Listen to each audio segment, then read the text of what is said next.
ng pagpupulong ng mga leaders ng mamamayang Pilipino. Kaado, pag ginawa niyong ganito, please come over.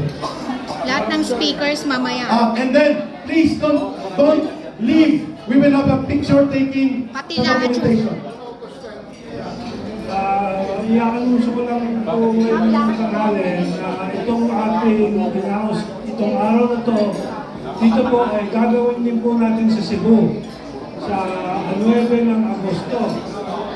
So, yung mga nasa Manila po, ay pwedeng sumaybayan po ang gagawin natin anti-war, anti-EDCA bases, anti-US BBM, proxy war, na seremonya at mga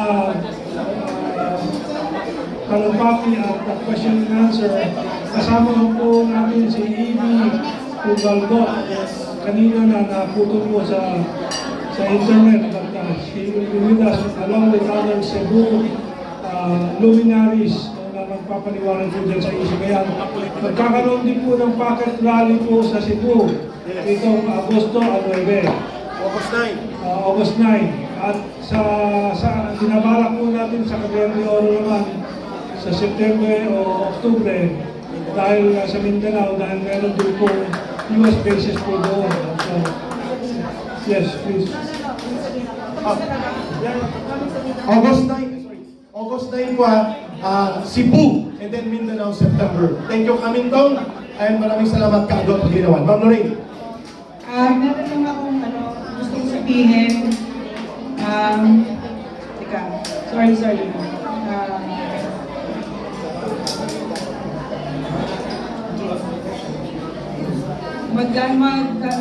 Meron na tayong bagong movement. Protect the Vice President movement na magiging protect good governance. So, and then protect the Constitution. At sisimulan na natin yun ngayon. So, gusto ko lang sana sabihin sa inyo na hindi tayo pwedeng mag-isip ng simple tungkol dito. Kailangan isama natin, we have to have a wider view of history kung asan ang lugar natin sa kasaysayan ng Pilipinas. Thank you. Umabot tayo dito sa punto na ito na marami ang nagbigay ng buhay nila para sa Pilipinas at sa demokrasya natin. Lahat ng ginagawa natin ngayon, yung pagpunta nyo dito, no?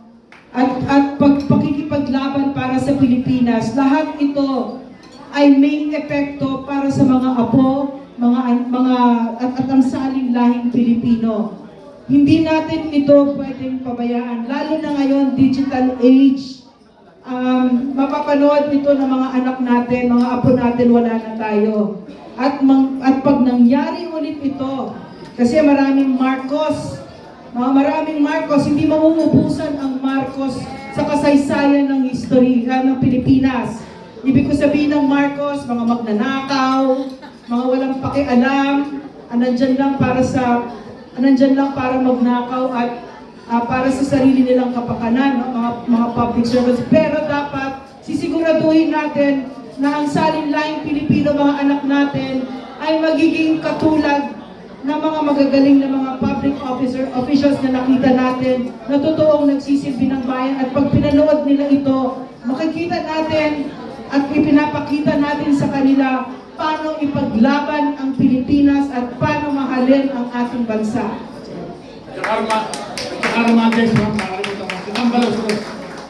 Marcos at Tambaluslos. Romualdez. Kapraso lang po, gusto ko lang i-acknowledge, kilalanin yung pagdalo rito ng grupo ng Marcos Alisjan. Itong Marcos Alisjan, wala lang dito, hindi ko nakita ang nagarating. Kasama natin dito ang dating Congressman Jing Paras. Okay, and of course, yung napapanood nyo natin, si dating Department of Energy Undersecretary si Ben Rangge na taga Davao, And of course, nandito yung kasama natin dito yung grupo ng Sarah Cares, Sarah Cares. Ayun ako, si Oliver and the beautiful wife, no? Okay, wala lang dito, kasama natin sa diwa, si Manay Sandra. Okay, nag-message siya. Nag-message, ano? Kasama natin dito si Manay Sandra. At of course, nandito sila kalolit, ano ha? Huwag magtatampo yung iba, no ha? Kung hindi ko napanggit, ano ha? At merong, ito namin i-announce, na meron yung Marcos and John ay merong event sa August. Nine? Nine sa August ano? We will join soon.